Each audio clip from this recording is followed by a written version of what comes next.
Good afternoon दोस्तों। आज का हमारा टॉपिक है मशीन फाउंडेशन। मशीन फाउंडेशन के बारे में आज हम जानेंगे किस लिए क्या होता है मशीन फाउंडेशन, किस लिए इसका यूज़ है, ठीक है, और सिविल इंजीनियरिंग में कैसे कैसे मशीन फाउंडेशन का इस्तेमाल किया जाता है। ठीक, तो आइए हम पहले तो थोड़ा सा हम इसका जनरल इंट्रोडक्शन देंगे कि मशीन फाउंडेशन क्यों स्थापना यानी कि इंस्टॉलेशन कैसे कैसे करते हैं। ठीक है, तो सबसे पहले क्या है, मशीन की स्थापना यानी कि इंस्टॉलेशन करते समय इस बात का विशेष ध्यान रखा जाता है कि उनकी नींव पर्याप्त सामर्थ्यवान हो और जो मशीन के समय उत्पन्न होने वाले बल सही प्रकार से भूमि में ट्रांसफ़र कर सके। मशीन की नींव पर लगने वाले बल तथा भार बहुत ही जटिल होते हैं, यानी कि बहुत ही ज़्यादा कॉम्प्लेक्स होते हैं। यही कारण है कि नींव का जो अभिकल्पन है यानी कि डिज़ाइन करते समय पर्याप्त ज्ञान और अनुभव की आवश्यकता है हमें। ठीक, जब भी हम कुछ मशीन फाउंडेशन का इंस्टॉलेशन करते हैं तो हमें दो चीज़ की बात हमें ध्यान में रखना बहुत ही मस्ट है, यानी कि बहुत ही ज़रूरी है कि जो हमारा जो नींव है वो क्या हो, पर्याप्त यानी कि पूरी तरह से हमारा सामर्थ्यवान हो, यानी कि स्ट्रेंथफुल हो। और जो मशीन जब उस फाउंडेशन में जब मशीन हम लगा देते हैं, फिर लगाने के बाद जो उसमें उत्पन्न होने वाला बल है वो क्या हो कि भूमि में पूरी तरह से सही तरह से ट्रांसफ़र हो जाए। ठीक, मशीन की नींव पर लगाने वाला बल तथा भार बहुत ही ज़्यादा कॉम्प्लेक्स होता है, यानी कि बहुत ही ज़्यादा कॉम्प्लेक्स होता है, उसको हम बियर करना बहुत ही मुश्किल होता है, यानी कॉम्प्लेक्स होता है, कॉम्प्लेक्सिटी हो जाती है। यही कारण है कि जब भी हम न्यू का डिज़ाइन करते हैं यानी कि मशीन फाउंडेशन जब भी हम करते हैं तो इन दोनों चीज़ों का हमें पर्याप्त ज्ञान होना चाहिए कि जब हम भी मशीन लगा रहे हैं तो जो मशीन लगा रहे हैं, जब हम फाउंडेशन उस मशीन में जो भी फाउंडेशन हम उस मशीन के लिए कर रहे हैं वो हमारा सामर्थ्यवान होना चाहिए, यानी कि स्ट्रेंथफुल होना चाहिए। और जो उससे बल उत्पन्न होने वाला है वो क्या हो, ईज़िली हमारा जो सॉइल है वो क्या कर ले, वो उसको एब्जॉर्ब कर ले या ट्रांसफ़र हो जाए भूमि में, एकदम पूरी तरह से वो ट्रांसफ़र हो जाए। फिर क्या है, नींव के प्रारंभिक आंकलन व निर्माण के लिए मशीन निर्माताओं संबंधित आंकड़े प्राप्त करने चाहिए। नींव के प्रत्येक भाग का अभिकल्पन, उसके ऊपर आने वाले भार, बल, आपूर्वण अथवा ऐंठन, अनुदैर्ध्य तथा अनुप्रस्थ बल, कंपन, वाइब्रेशन या इंटरनल स्ट्रेस तथा नींव के स्वयं के भार यदि के उत्तमित मिश्रित भावनाओं के लिए किया जाना चाहिए। यानी कि जैसे हम यानी कोई भी मशीन फाउंडेशन हम जब करते हैं तो जो हमें ये चीज़ एकदम अच्छे से ध्यान में रखना चाहिए कि जो उस पर आने वाला भार है, बल है यानी ऐंठन है, या जो वाइब्रेशन है, कंपन है उसके अंदर आएगा, या प्रतिबल है यानी कि थर्मल स्ट्रेसेस, जो उसके अंदर स्ट्रेसेस जो भी उसके अंदर स्ट्रेसेस डेवलप होंगी वो क्या हो, ईज़िली क्या हो, भूमि में ट्रांसफ़र हो जाए। वाइब्रेशन एक ऐसी चीज़ है, वाइब्रेशन से क्या होती है कि अगर वाइब्रेशन बहुत ज़्यादा है तो वो अपना क्या करता है कि स्थान यानी प्लेस, एक जगह से दूसरी जगह से वो क्या कर देता है, चेंज कर देता है, अपना स्थान क्या कर देता है, वो हमेशा चेंज करता रहता है। तो इस चीज़ को ध्यान में रखते हुए हमें ये चीज़ सोचना चाहिए कि जो हम फाउंडेशन कर रहे हैं मशीन के लिए वो पूरी तरह से सामर्थ्यवान होना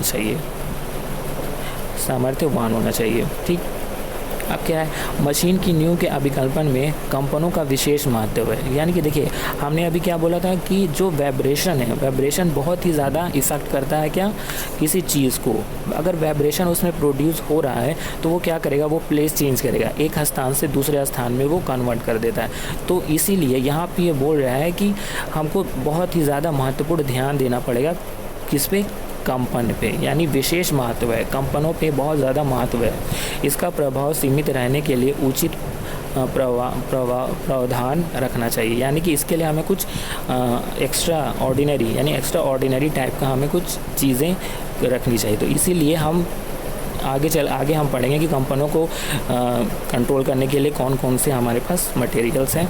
ठीक है, फिर आता है देखिए कि मशीन नींव को भारतीय मानक कोड यानी IS कोड 1944, 1966 और 1967 के आधार पर ही बनाया जाता है। यानी कि जब भी हम मशीन फाउंडेशन यानी कि मशीन न्यू जब को हम बनाते हैं तो एक होता IS कोड होता है, इंडियन स्टैंडर्ड कोड।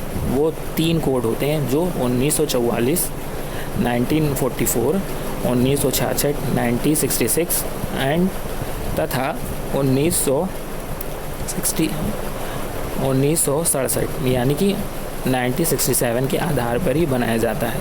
ये 3 कोड एक इंडियन स्टैंडर्ड कोड के इनके हिसाब से हम मशीन न्यू को तैयार करते हैं। इसके अनुसार महत्वपूर्ण मशीनों के लिए मशीन एवं उनकी न्यू की आवृत्ति का अनुपात लगभग 0.2 से 0.5 तक का होता है। यानी कि जो हमने कोड इस्तेमाल किया है उसके लिए जो मशीन के लिए हम न्यू बनाते हैं उसकी वृत्ति का अनुपात यानी उसके रेशियो जो उसका लगभग होता है 0.2 से 0.5 तक होता है। इसी तरह हम कम महत्वपूर्ण मशीनों के लिए ये अनुपात 0.6 से 1.5 के मध्य होता है। ठीक है, इसी तरह कम महत्वपूर्ण मशीन यानी कि जो बहुत ही कम इम्पॉर्टेंट है हमारे लिए मशीन, उनका जो अनुपात है रेशियो है वो 0.6 से हम कितना लेते हैं 1.5 के बीच में लेते हैं, माध्य में होते हैं।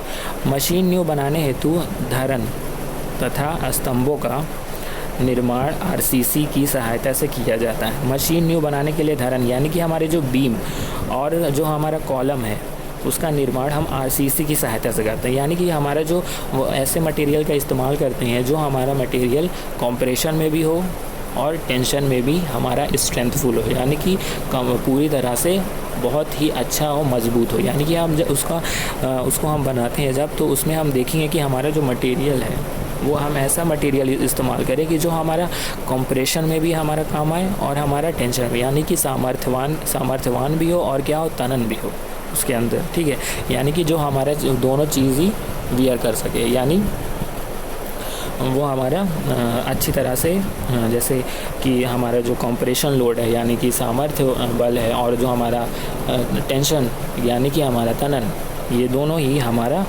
अच्छे से बियर कर सके।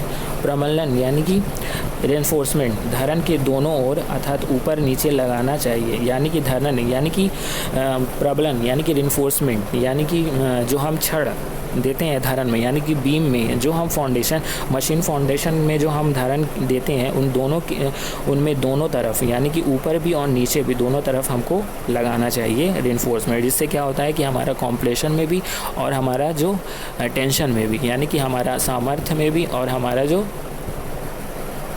संपीड़न में भी और हमारा तनन में भी दोनों ही तरीके से वो क्या हो, हमारा वियर करना चाहिए। यानी कि जो लोड हमारा कंप्रेशन लोड हो, संपीड़न बल हो या हमारा तनन लोड हो, वो दोनों क्या करें, वो बियर करे।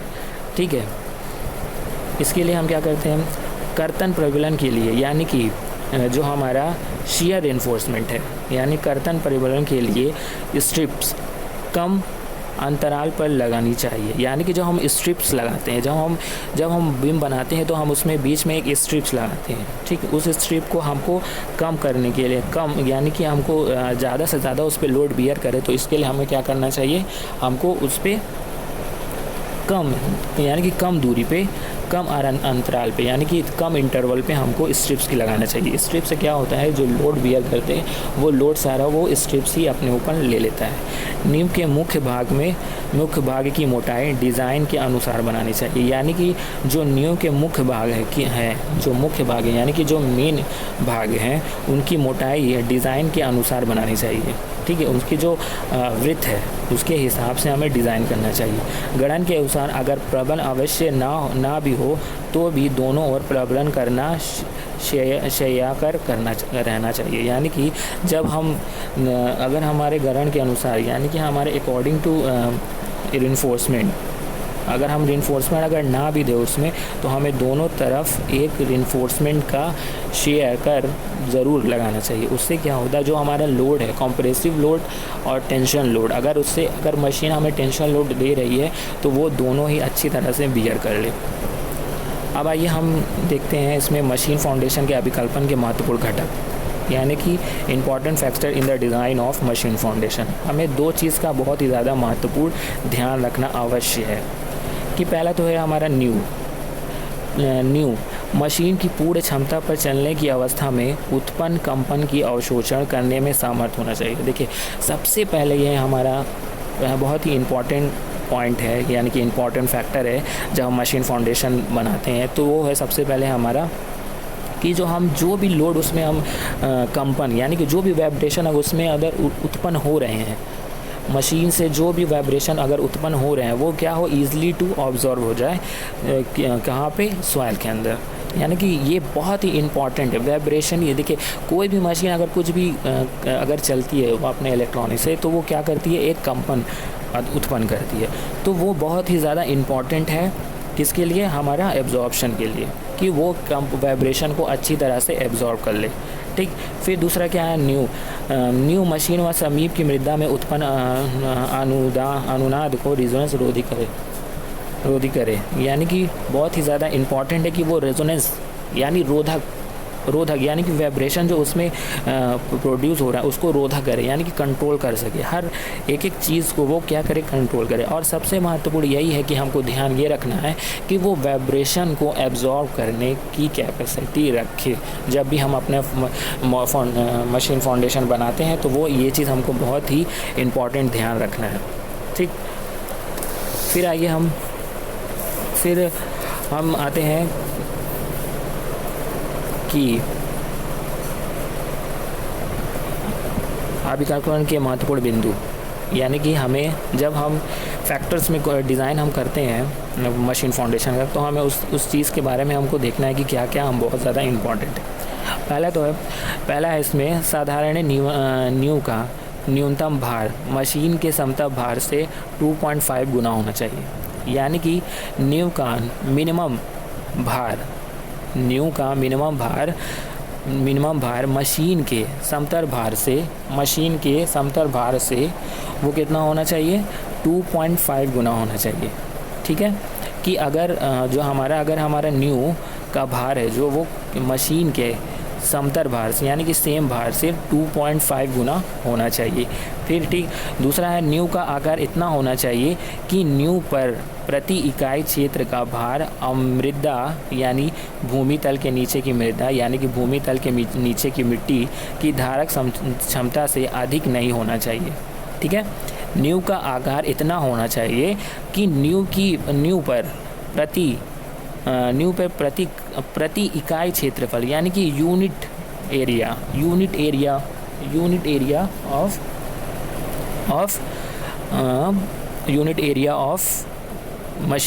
फाउंडेशन। ठीक है, जो वो क्या करे, वो ईजिली से किसमें क्षमता से अधिक नहीं होना चाहिए, या धारक क्षमता से अधिक ना, वो ईजिली क्या कर ले, जो हमारी मृदा है वो एब्जॉर्ब कर ले। फिर ठीक, ये तीसरा पॉइंट है हमारा, न्यू का पर्याप्त कठोर या मजबूत होना आवश्य है। न्यू का हमारा बहुत ही ज़्यादा इम्पॉर्टेंस है। अगर वो कठोर या मजबूत यानी स्ट्रांग नहीं होगी तो हमारा जो मशीन उसके ऊपर इंस्टॉलमेंट होगा वो हमारा बहुत ही बेकार होगा। अगर उसमें से उत्पन्न बियरिंग अगर बहुत ज़्यादा उत्पन्न होगी तो वो हमारा क्या करेगी, खराबी कर सकती है। इसीलिए लिखा है इसमें न्यू का पर्याप्त कठोर या मजबूत होना आवश्यक है। न्यू में थोड़ा सा निस्तेदान यानी कि सेटलमेंट भी बियरिंग में बड़ी खराबी उत्पन्न कर सकती है।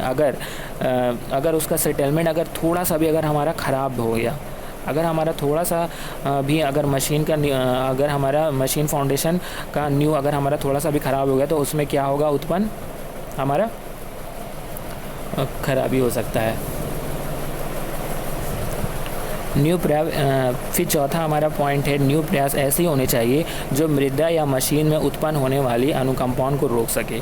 ठीक, न्यू हमारी ऐसी होनी चाहिए कि जो मृदा में यानी कि जो सॉइल में एवं मशीन में उत्पन्न यानी सॉइल में और मशीन में दोनों उत्पन्न होने वाला जो वाइब्रेशन है वो क्या कर सके, रोक सके।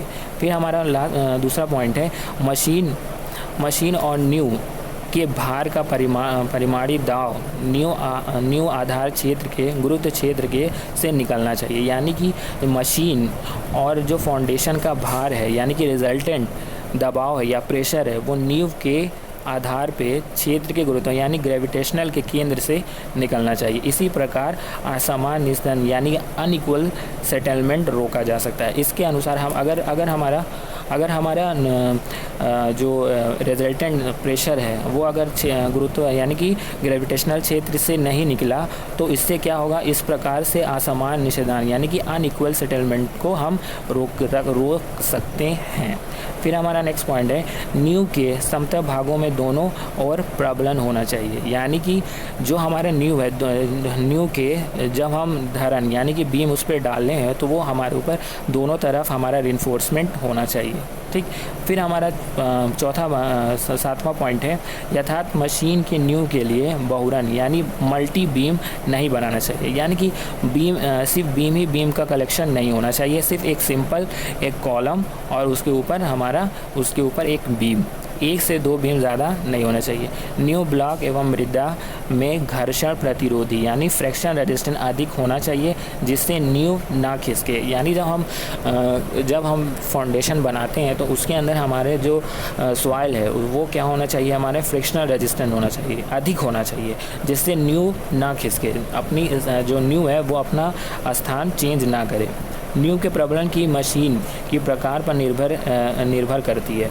यानी न्यू प्रबलन की मात्रा मशीन की प्रकार पर निर्भर करती है। यानी कि न्यू प्रबलन यानी कि जब हम न्यू में रिइंफोर्समेंट देते हैं तो वो किस पे डिपेंड करती है कि हम कौन सी मशीन हम लगा रहे हैं। जैसे कि हम पहला होता है एक साघात एवं प्रचाग प्रकार की मशीन, जिसके लिए हम कंक्रीट प्रबलन यानी रिइंफोर्समेंट के साथ हम जो कंक्रीट इस्तेमाल करते हैं वो कितना होता है 25 kg पर मीटर क्यूब। ठीक, फिर जो घर्षण प्रकार की मशीन है उसके लिए हमें कितना प्रबलन की मात्रा होगी, यानी 50 kg पर मीटर कंक्रीट की आवश्यकता हमें होगी। फिर हमारा क्या है, माप जनरेटर, यानी कि जब हम कोई माप जनरेटर करते हैं, किसी चीज़ को नापते हैं, नाप का जनरेटर हमने लगाया है तो उसके लिए हमें कितना इस्तेमाल करना होगा 100 kg पर मीटर कंक्रीट, क्योंकि माप जनरेटर कुछ चीज़ जनरेट करेगा तो उसके लिए हमें कंक्रीटिंग की आवश्यकता और ज़्यादा होगी, इसीलिए हमें और इस्तेमाल करना चाहिए। फिर हमारा लास्ट पॉइंट है, न्यू निर्माण में ध्वनि अवरोधक का प्रयोग करना चाहिए ताकि मशीन ध्वनि कम हो सके। देखिए ये बहुत ही इम्पॉर्टेंट पॉइंट है कि न्यू निर्माण में ध्वनि अवरोधक यानी कि साउंड प्रूफ या वाइब्रेशन प्रूफ का प्रयोग करना बहुत ही ज़्यादा इस्तेमाल करना चाहिए। कि जैसे कि मशीन से अगर कोई मशीन बहुत तेज़ साउंड करने वाली है तो उसके इस्तेमाल से हम क्या कर सके, मशीन में कम से कम ध्वनि का हम कम से कम ध्वनि उससे निकले। ठीक है, अब हम आते हैं वाइब्रेशन एब्जॉर्बिंग मटेरियल पे। देखिए ये हमारा कुछ ज़्यादा ख़ास पॉइंट नहीं है, बस थोड़ा बहुत ही इसके बारे में हमको जानना है कि कौन कौन सा वाइब्रेशन मटेरियल का हम इस्तेमाल कर सकते हैं। ठीक, तो ये पहला है हमारा जैसे कुछ कंपन अवशोषण यानी कि वाइब्रेशन एब्जॉर्बिंग मटेरियल होते हैं, जैसे नमदा, फेल्ट बोलते हैं इसको, कार्क यानी क्रॉक। फिर दूसरा होता है रबड़ यानी रबर, शीशे की चादर यानी लीड शीट, लकड़ी का बुरादा यानी सॉडस्ट, रबड़ की चादर यानी रबर शीट, मेटल स्प्रिंग यानी मेटल स्प्रिंग। यदि आदि का प्रयोग न्यू निर्माण में कंपन को अवशोषण करने में किया जाता है। ठीक है, अब देखिए हमारा लास्ट इस टॉपिक का लास्ट पॉइंट है हमारा है कि मशीन फाउंडेशन बोल्ट। ठीक, फाउंडेशन बोल्ट अब क्या होता है, फाउंडेशन बोल्ट हम किस लिए इस्तेमाल करते हैं। देखिए मशीन परिचालन के पश्चात उसका स्थिर अवस्था में रहना बहुत ही ज़रूरी होता है। ठीक है, इसीलिए मशीन की न्यू पर आधारित करने के लिए विशेष प्रकार के बोल्ट ठीक इस्तेमाल किए जाते हैं, जिन्हें हम क्या बोलते हैं, न्यू बोल्ट यानी कि फाउंडेशन बोल्ट कहते हैं। ठीक, मशीन को निस्तार प्रदान करने के लिए उस बोल्ट पे से बांध दिया जाता है, यानी कि हमारा जो मशीन है वो एक जगह से दूसरी जगह पे खिसके ना, इसीलिए हम क्या करते हैं कि एक फाउंडेशन बोल्ट का इस्तेमाल करते हैं। ये बहुत ही प्रकार के होते हैं, अभी हम आपको टाइप्स बताएंगे कौन कौन से प्रकार के होते हैं। ठीक है, तो ये अलग अलग तरीके के होते हैं। ठीक, जिसका हम जब हम फाउंडेशन पे मशीनें रखते हैं तो इस बोल्ट का इस्तेमाल करते हैं। जिस तरह नट बोल्ट होता है उसी तरह ये भी एक बोल्ट होता है, जिसका इस्तेमाल करके हम क्या करते हैं कि उस मशीन को हम उस फाउंडेशन से कस देते हैं, जिससे कि वो हिलना उससे, जैसे अगर हम उस मशीन को अगर हम चलाएंगे तो वो क्या होगा, हिलेगा नहीं है, वो अपने जगह पे स्थिर रहेगा। ठीक है। फिर क्या है, न्यू बोल्ट की ये विशेषता है कि इनका न्यू के नीचे का भाग ऊपर वाले भाग की अपेक्षा चौड़ा होता है। ठीक है। ऊपर के भाग में चूड़ियाँ यानी थ्रेड यानी चूड़ियाँ, जब चूड़ियाँ कर देते हैं कट दी जाती है। चौड़ा होने के कारण बोल्ट न्यू से बाहर नहीं जाता है। ठीक है। अब आइए हम जानते हैं कि न्यू बोल्ट कितने प्रकार के होते हैं। ठीक है। फाउंडेशन बोल्ट कितने प्रकार के होते हैं, तो ये होते हैं हमारे 5 प्रकार के। इनमें और भी होते हैं, लेकिन ये सिर्फ हमें जो पढ़ना है सिर्फ वो है, सिर्फ 5 प्रकार के। पहला है आई बोल्ट, जो आई की तरह होता है। हमारे जो ये डॉक्यूमेंट्स है उसमें ऊपर दिखाई दे रहा है। सबसे पहला आई बोल्ट है। फिर हमारा है टी शिग्रिस बोल्ट यानी कि टी हेडेड बोल्ट। फिर हमारा है लुइस बोल्ट जो फिगर नंबर 3 में है। फिर रैग बोल्ट का इस्तेमाल हम करते हैं। फिर हमारा है वर्गाकार बोल्ट यानी स्क्वायर हेडेड बोल्ट।